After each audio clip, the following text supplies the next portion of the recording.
प्रणाम। मैं प्रवीण पांडे और आप देखना शुरू कर चुके हैं पंडित जी।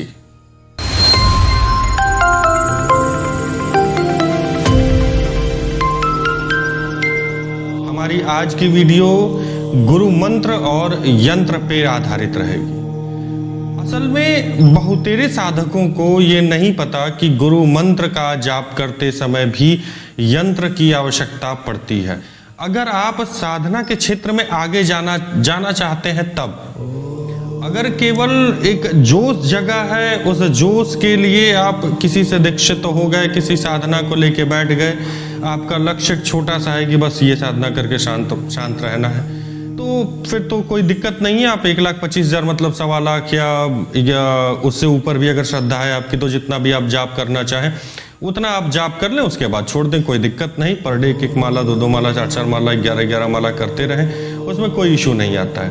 पर अगर आप साधना क्षेत्र में आगे जाना चाहते हैं, साधना में अपना भविष्य देख रहे हैं कि आप साधना में ही, जब आप साधनारत होते हैं तो आपको सेटिस्फैक्शन मिलता है, आत्मसंतुष्टि मिलती है, तो फिर आपको किसी भी मंत्र को, जो भी आपको मंत्र मिल रहे हैं साधना करने के लिए, उनको छोड़ना नहीं चाहिए। विधिवत पालन करना चाहिए, पूरी विधियों का पालन करना चाहिए उस साधना में। तो देखिए, फिलहाल हम यहाँ बात कर रहे हैं गुरु मंत्र की। गुरु मंत्र एक ऐसा मंत्र है, एक ऐसा पॉइंट है कि जिसे आप जितना स्ट्रांग रखेंगे हर एक साधना में, वो आपको उतना ही बेहतर फल प्रोवाइड करेगा, उतना ही बेहतर फल आपको देगा।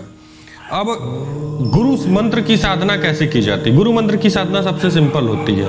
न्यास वैसे कभी कभार एक आध को मिल जाते, नहीं तो वो भी नहीं होते हैं। फिलहाल करन्यास कर लिया जाता है, आवाहन कर लिया जाता है गुरु का, फिर उसके बाद तुरंत जो है गुरु मंत्र का जाप शुरू कर दिया जाता है। लोग यहीं पे मिस करते हैं कि गुरु मंत्र को हल्के में ले लेते हैं। गुरु मंत्र को लोग हल्के में ले लेते हैं, नॉर्मली से समझ लेते हैं। कुछ एक ऐसे साधकों से मैं मिला हूं जो कि 51 लाख गुरु मंत्र का जाप कर चुके हैं, पर उनके पास यंत्र नहीं है। होता क्या है कि जब हम किसी मंत्र का जाप कर रहे होते हैं तो वो मंत्र जो है, वो एनर्जी जो है हमारे आसपास भ्रमण कर रही होती है, हमारे ब्रह्मांड में भ्रमण कर रही होती है। आपके पास संकलित एनर्जी बहुत कम होती है जब तक कि आप किसी यंत्र का प्रयोग न करें। जैसे एक अगर सिंपल उदाहरण हम लें तो घर का इन्वर्टर, उसमें बिजली आ रही है तो उसमें स्टोर हो रही है, उसमें बैटरी में उसके स्टोर हो रही है। जब आपकी बिजली कट गई, आपको वो बिजली, अपने बैटरी की ऊर्जा जो है बिजली के स्वरूप में प्रोवाइड कर रहा है। सेम इसी तरह से होता है आपका यंत्र। यंत्र जो है एक बैंक की तरह है, जो आपके मंत्रों की एनर्जी को अपने अंदर समाहित करके रखा रहता है। सो कभी भी अगर आप गुरु मंत्र अथवा कोई भी मंत्र का जाप कर रहे हैं, उसकी साधना कर रहे हैं, तो उसका यंत्र अवश्य बनवाइए। अब बहुत लोग कहेंगे कि गुरुजी कुल देवी की हम साधना करते हैं, उसमें कौन सा यंत्र लें? तो देखिए, ये टॉपिक अलग है, मैं इस टॉपिक पे भी आऊँगा। फिलहाल आज मैं गुरु यंत्र की ही बात कर रहा हूँ। अभी मैं इसका महत्व बताया हूँ कि यंत्र की आवश्यकता, गुरु यंत्र की आवश्यकता आपको कैसे पड़ जाएगी।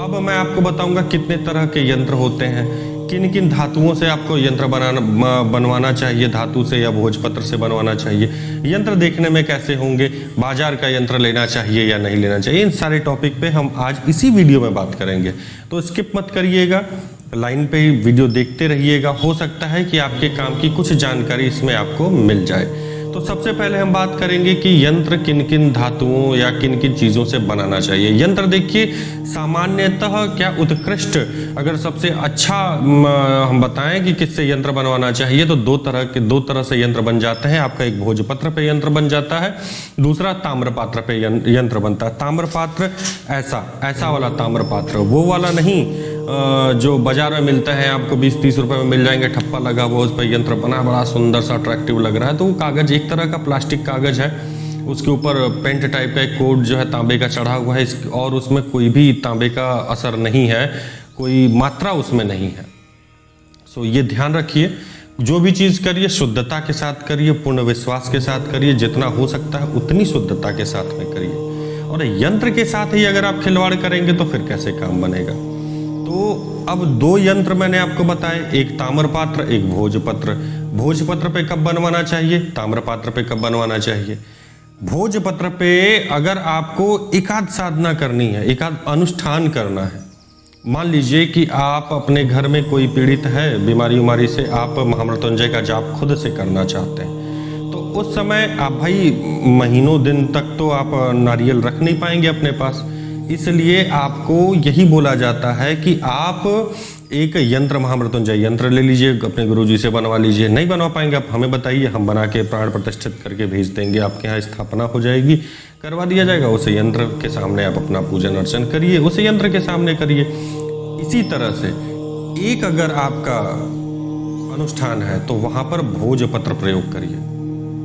वहां एक अनुष्ठान के बाद भोजपत्र उठा के विसर्जित हो जाएगा, यानी तो उसी तरह आप रख लीजिए जब तक वो चलता है। अगर आप एक साधक हैं, आपको इस मंत्र की, इस साधना की आगे और आवश्यकता पड़ेगी, तो आपको ताम्र पात्र पे यंत्र का निर्माण करवाना चाहिए। ताम्र पात्र लंबे समय तक चलेगा, छत विछत नहीं होगा, बहुत सारे उसके लाभ होते हैं, उसमें एनर्जी का स्रोत कुछ और होता है। ये टॉपिक कभी और किसी दिन उठाएंगे। फिलहाल अब हम ये जानते हैं कि गुरु मंत्र का यंत्र कितने तरह का हो सकता है। अब कोई अगर ये कहे कि मेरे गुरुजी का मंत्र ये है, सेम इसका यंत्र कौन सा होगा, तो ऐसा नहीं होता है कि हर एक मंत्र का एक यंत्र होता है। वो मंत्र किस देवी देवता से संबंधित है उनका यंत्र बनेगा और उसमें प्राण प्रतिष्ठा होगी। मध्य में, गर्भ में उस मंत्र की प्राण प्रतिष्ठा होगी। कितने तरह के आपके यंत्र बन जाएंगे गुरु मंत्र के, देखिए कुछ एक जैसे 3 तरह के तो सीधे सीधे मंत्र दिए जाते हैं, शिव जी से संबंधित मंत्र दिए जाते हैं जो लोग बहुत ज़्यादा नियमों फॉलो नहीं कर सकते हैं, या तांत्रोक्त पद्धति में जो लोग हैं उनको अक्सर शिव जी से संबंधित या माँ दुर्गा से संबंधित या मंत्र दिए जाते हैं। अगर शिव जी से संबंधित है तो शिव जी का यंत्र बनेगा। अब कौन सा बनेगा वो आपका मंत्र जानने के बाद ही पता चलेगा। तो शिव जी का यंत्र बनेगा, गर्भ में उस मंत्र का स्थापना होगा। पहले जो यंत्र बनेगा, अब जैसे एक एग्जाम्पल के तौर पर ये देख लीजिए, बगलामुखी स्तंभन यंत्र है। ये शायद कैमरे में मोबाइल से रिकॉर्ड करता हूँ, सो हो सकता है कि क्लियर ना आ रहा हो। ये हाथ से बना हुआ है। ये एक लंबी शीट में मंगवाता हूँ, तांबे की लंबी सी होती है, इसे कैंची से काट कर हाथ से ये सब बनाया जाता है। देखिए ये आपके मंत्र लिखे हुए हैं यहाँ पर।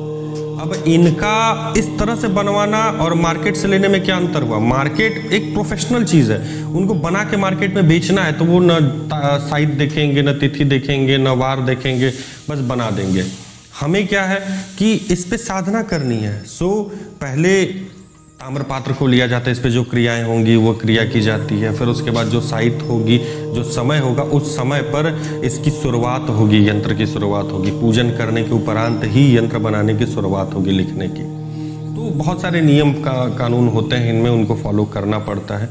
तो फिलहाल जैसे मैं बता रहा था कि ये बगलामुखी स्तंभन यंत्र है। एक एग्जाम्पल के लिए मैं बता रहा हूँ कि आपका गुरु मंत्र कहाँ लिखा जाएगा। गुरु मंत्र यहाँ बीच में लिखा जाएगा, इसे गर्भ कहते हैं। ये आपका भूपुर है, ये यहाँ आपका अष्टदल हो सकता है, त्रिकोण हो सकता है, बहुत सारी चीज़ें हो सकती हैं। ये है आपका गर्भ केंद्र, यहाँ पर आपके ये मंत्र की स्थापना होगी। बाकी हर जगह सेम एज इट इज़ जो देवी देवता हैं उनकी स्थापना प्राण प्रतिष्ठा की जाएगी, यंत्र शुद्ध करके प्राण प्रतिष्ठा होगी उनकी। फिर लास्ट में बीच में आपके मंत्र की प्राण प्रतिष्ठा होगी। जब मंत्र की प्राण प्रतिष्ठा हो जाएगी तो ये आपके पास भेज दिया जाता है, अब आपके यहाँ स्थापना करवा दिया जाएगा इस यंत्र की। उसके बाद आप इस पे कर सकते हैं। तो ताम्र पात्र पे यंत्र सबसे बेहतर होता है। इसी टॉपिक में आप ये भी जान लिए कि बाजार से क्यों नहीं यंत्र लेना चाहिए। कोई भी आपको 30 रुपए में तांबे के पात्र पे हाथ से बना हुआ यंत्र नहीं देगा। लगभग 100-200 रुपए का तो आपका ताम्र पात्र ही हो जाता है। मैं ऑनलाइन मंगवाता हूँ तो मुझे सस्ता पड़ता है, अगर मार्केट में लेने जाए तो यही मेरे ख्याल से 500-600 रुपए का मिलेगा। तो बहुत सारी चीज़ें होती हैं। अब इसमें अगर आपको कुछ और लगता है, कुछ और जानना है, तो उस विषय पे आप मुझे कमेंट कर लीजिए। मेरा मोबाइल नंबर आपके डिस्प्ले पे है, आप उस पर मुझे व्हाट्सएप कर सकते हैं। कॉल मत करिएगा, मैं हो सकता ना उठा पाऊँ या बिजी रहूँ, तो आप कॉल मत करिएगा, आप मुझे व्हाट्सएप कर दीजिए, मैं आपको यथाशीघ्र ही रिप्लाई कर दूँगा। हाँ, कुछ एक और मैं आपको दिखा देता हूँ यंत्र कैसे बनते हैं। जैसे मैं उठा के ला के रखा हुआ था, तो भाई अब इसका यूज़ हो जाए, आपको दिखा दिया जाए। जैसे ये यंत्र है तारा यंत्र। ये आपका तारा यंत्र है। बनाते वक्त थोड़ा बहुत मुड़ उड़ जाता है। इसको फिर पीताम्बरी लगा के इसको साफ कर लीजिए, साफ हो जाएगा। फिर उसके बाद एक ताम्र पात्र रखा जाता है, तांबे की प्लेट रखी जाती है, उसमें एक आसन इन्हें दीजिए। सबसे पहले तो इन्हें स्नान करवाया जाता है प्राण प्रतिष्ठा या स्थापना के समय पे। फिर आसन उस ताम्र पात्र में देके उसके ऊपर इस यंत्र को स्थापित किया जाता है। ये हो जाती है चौकी, तब ये चौकी बनती है। उसके बाद इनका पूजन अर्चन किया जाता है। शाम को जब अपने मंदिर का पट बंद करते हैं, पर्दा खींचते हैं, तो इसके ऊपर भी एक कपड़ा डालना होता है। फिलहाल ये है आपका तारा यंत्र, ये मैं इनकी फोटोज भी डाल दूंगा। ये है आपका शमशान काली यंत्र, और जो मैं आपको ये यंत्र दिखाया था ये बगलामुखी स्तंभन, शत्रु स्तंभन यंत्र है। तो इस तरह से तांबे के पात्र पर, छोटे छोटे तांबे के पत्ते पर छोटे छोटे यंत्रों का निर्माण किया जाता है। सो आपको भी तांबे के पात्र पर ही, तांबे के पत्ते पर ही यंत्र का निर्माण करवाना चाहिए। गुरु मंत्र को कभी हल्के में मत लीजिए, औपचारिकता मत निभाइए।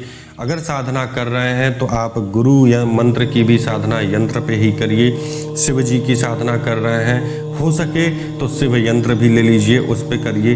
भैरव जी का यंत्र अति आवश्यक है, भले आप शिव यंत्र ले ना ले, भैरव यंत्र अति आवश्यक है। भैरव जी की साधना आपकी यंत्र पे ही होगी। उसके बाद जो मूल साधना है वो तो आप करेंगे ही करेंगे। तो आज की वीडियो के लिए बस इतना ही, मिलते हैं फिर अगली वीडियो में, तब तक के लिए प्रणाम। हमारी वीडियो को भाई आप लोग देखते हैं, सब्सक्राइब बहुत कम लोग करते हैं, तो कृपया सब्सक्राइब करिए। वीडियो अच्छी लगे, जानकारी अच्छी लगे तो लाइक और कमेंट भी करिए।